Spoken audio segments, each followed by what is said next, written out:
Assalamualaikum warahmatullahi wabarakatuh. Kami dari kelompok 6 akan mempresentasikan hasil kerja kelompok kami yang berjudul Hakikat Rencana Pembelajaran dan Indikator Pembelajaran. Yang beranggotakan yang pertama Iksan Hadi, yang kedua Gufron Versadani, saya sendiri, yang ketiga Arianto Tandi, yang keempat Firyalina Yusma Anissa, yang kelima Anjani Priscilla Saputri. Berikut materi yang akan kami sampaikan. Yang pertama komponen rancangan pembelajaran, yang kedua hakikat indikator pembelajaran, yang ketiga pengembangan indikator pembelajaran. Materi pertama yang akan disampaikan oleh Anjani Priscilla Saputri. Pengertian rancangan pembelajaran. Rancangan berasal dari kata dasar rencana, yang artinya membuat sketsa atau kerangka sesuatu yang akan dikerjakan. Ananda 2019 halaman 7 mengatakan bahwa rancangan merupakan suatu sistem yang menjelaskan adanya analisis atas semua komponen yang benar-benar harus saling terkait secara fungsi untuk mencapai tujuan. Jaya 2019 halaman 8 juga menambahkan bahwa rancangan pembelajaran adalah suatu pemikiran atau persiapan untuk melaksanakan tugas mengajar atau aktivitas pembelajaran dengan menerapkan prinsip-prinsip pembelajaran serta melalui langkah-langkah pembelajaran, rancangan itu sendiri, pelaksanaan, dan penilaian dalam rangka pencapaian tujuan pembelajaran yang telah ditentukan. Berdasarkan beberapa pendapat ahli di atas, dapat diambil suatu pengertian bahwa rancangan pembelajaran adalah merupakan suatu gambaran umum tentang langkah-langkah yang akan dilakukan seorang guru di dalam kelas pada waktu yang akan datang untuk mencapai tujuan yang telah ditetapkan secara efektif dan efisien. Selanjutnya akan dibacakan oleh Mas Gufron. Komponen rancangan pembelajaran. Komponen rancangan pembelajaran antara lain yang pertama tujuan pembelajaran, yang kedua materi pembelajaran, yang ketiga kegiatan pembelajaran, yang keempat media dan sumber belajar, yang kelima evaluasi. Tujuan pembelajaran. Tujuan pembelajaran merupakan komponen pertama dalam perencanaan pembelajaran. Tujuan mengawali komponen yang lainnya. Dalam merencanakan pembelajaran, tujuan harus jelas. Karena dengan tujuan yang jelas, guru dapat memproyeksikan hasil belajar yang harus dicapai setelah anak belajar. Materi pembelajaran. Materi pembelajaran merupakan unsur belajar yang penting mendapat perhatian oleh guru. Materi pembelajaran merupakan perantara untuk mencapai tujuan pembelajaran yang dikonsumsi oleh siswa. Karena itu, penentuan materi pembelajaran mesti berdasarkan tujuan yang hendak dicapai. Misalnya, berita pengetahuan, penampilan, sikap, dan pengalaman lainnya. Kegiatan pembelajaran. Komponen dalam kegiatan pembelajaran menggambarkan proyeksi kegiatan yang harus dilakukan anak dan kegiatan apa yang dilakukan guru dalam memfasilitasi belajar anak. Kegiatan pembelajaran harus berorientasi pada tulisan, tema, dan disesuaikan dengan peserta didik. Media dan sumber belajar. Media adalah segala sesuatu yang menyampaikan dan menyalurkan pesan dari sumber secara terencana sehingga tercipta lingkungan yang kondusif di mana penerimaannya dapat melakukan proses belajar secara efisien dan efektif. Sedangkan sumber belajar adalah segala sesuatu yang dapat dipergunakan sebagai tempat di mana materi sumber belajar terdapat. Yang terakhir, evaluasi. Evaluasi merupakan aspek penting untuk mengukur dan menilai seberapa jauh tujuan pembelajaran yang telah dicapai oleh peserta didik. Saya Iksan Hadi Pranata akan menjelaskan tentang hakikat indikator pembelajaran. Menurut Mulyasa tahun 2007 halaman 139, indikator adalah perilaku yang dapat diukur atau diobservasi untuk menunjukkan ketercapaian kompetensi dasar tertentu yang menjadi acuan penilaian mata pelajaran. Sedangkan menurut Delavini tahun 2014 halaman 7, indikator merupakan penanda pencapaian kompetensi dasar yang ditandai oleh perubahan perilaku yang dapat diukur, yang mencakup sikap, pengetahuan, dan keterampilan.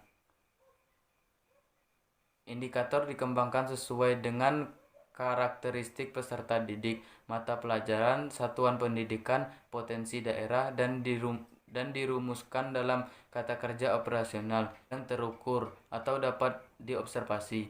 Indikator dirumuskan dalam bentuk kalimat dengan menggunakan kata kerja operasional. Rumusan indikator sekurang-kurangnya mencakup dua hal, yaitu tingkat kompetensi materi yang menjadi media pencapaian kompetensi. Berdasarkan paparan di atas, maka dapat disimpulkan bahwa indikator merupakan penanda untuk menunjukkan ketercapaian kompetensi dasar yang diukur atau diobservasi. Selanjutnya materi akan dijelaskan oleh Arianto. Terima kasih. Selanjutnya, fungsi indikator pembelajaran. Yang pertama, pedoman dalam mengembangkan materi pembelajaran. Yang kedua, pedoman dalam mendesain kegiatan pembelajaran. Yang ketiga, pedoman dalam mengembangkan bahan ajar. Dan yang keempat, pedoman dalam merancang dan melaksanakan penelitian hasil belajar. Baik, yang pertama, pedoman dalam mengembangkan materi pembelajaran. Pengembangan materi pembelajaran harus sesuai dengan indikator yang dikembangkan. Indikator yang dirumuskan secara cermat dapat memberikan arah dalam mengembangkan materi pembelajaran yang efektif sesuai dengan karakteristik mata pelajaran, potensi dan kebutuhan peserta didik, sekolah, serta lingkungan. Baik, yang berikutnya, pedoman dalam mendesain kegiatan pembelajaran. Pengembangan desain pembelajaran hendaknya sesuai dengan indikator yang dikembangkan, karena indikator dapat memberikan gambaran kegiatan pembelajaran yang efektif untuk mencapai kompetensi. Indikator yang menuntut kompetensi domain pada aspek prosedural menunjukkan agar kegiatan pembelajaran dilakukan tidak dengan strategi ekspositori, melainkan lebih tepat dengan strategi discovery inquiry. Yang selanjutnya, pedoman dalam mengembangkan bahan ajar. Bahan ajar perlu dikembangkan oleh guru guna menunjang pencapaian kompetensi peserta didik. Pemilihan bahan ajar yang efektif harus sesuai tuntutan indikator sehingga dapat meningkatkan pencapaian kompetensi secara maksimal. Yang berikut, pedoman dalam merancang dan melaksanakan penelitian hasil belajar. Indikator menjadi pedoman dalam merancang, melaksanakan, serta mengevaluasi hasil belajar. Rancangan penelitian memberikan acuan dalam menentukan bentuk dan jenis penelitian, serta mengembangkan indikator penilaian. Baik, untuk berikutnya akan dijelaskan oleh Mbak Firya. Materi selanjutnya yaitu langkah dalam mengembangkan indikator. Dalam mengembangkan indikator terdapat 4 langkah, di mana langkah yang pertama yaitu menganalisis tingkat kompetensi dalam kompetensi inti dan kompetensi dasar. Menganalisis tingkat kompetensi ini dapat dikembangkan melalui 3 ranah atau 3 domain yang telah dikemukakan dalam teori Bloom, di mana ranah yang pertama yaitu ranah kognitif. Ranah ini merupakan ranah yang berkaitan dengan fungsi memproses informasi, pengetahuan, serta keahlian yang berisi perilaku yang menekankan pada aspek intelektual, seperti pengetahuan, pengertian, dan keterampilan. Untuk ranah yang kedua, yaitu ranah afektif.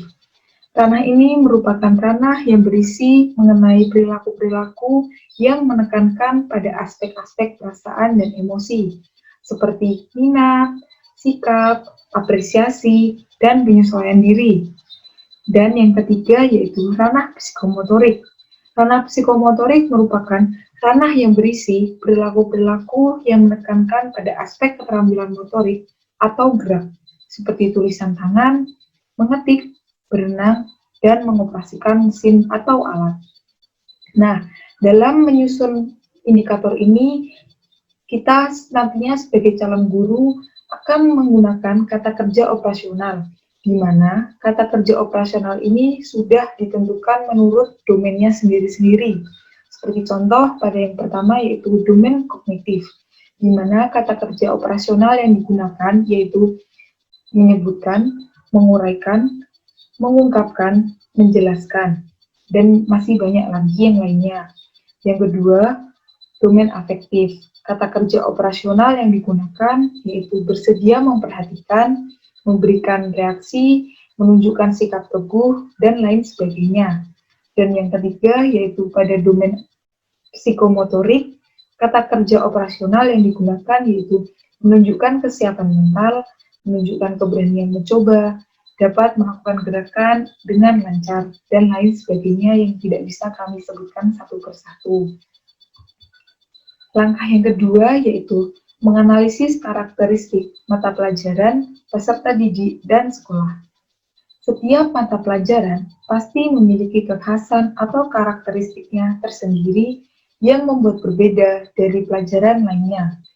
Hal ini juga dimiliki oleh mata pelajaran Bahasa Indonesia, di mana pelajaran ini memiliki karakteristik yang terdiri dari aspek mendengar, membaca, berbicara, dan menulis yang tentu saja sangat berbeda dengan mata pelajaran matematika ataupun ilmu pengetahuan alam. Dengan perbedaan karakteristik mata pelajaran tersebut, maka guru perlu melakukan kajian terhadap mata pelajarannya agar dapat dijadikan sebagai acuan dalam mengembangkan indikator nantinya. Langkah yang ketiga yaitu menganalisis kebutuhan dan potensi.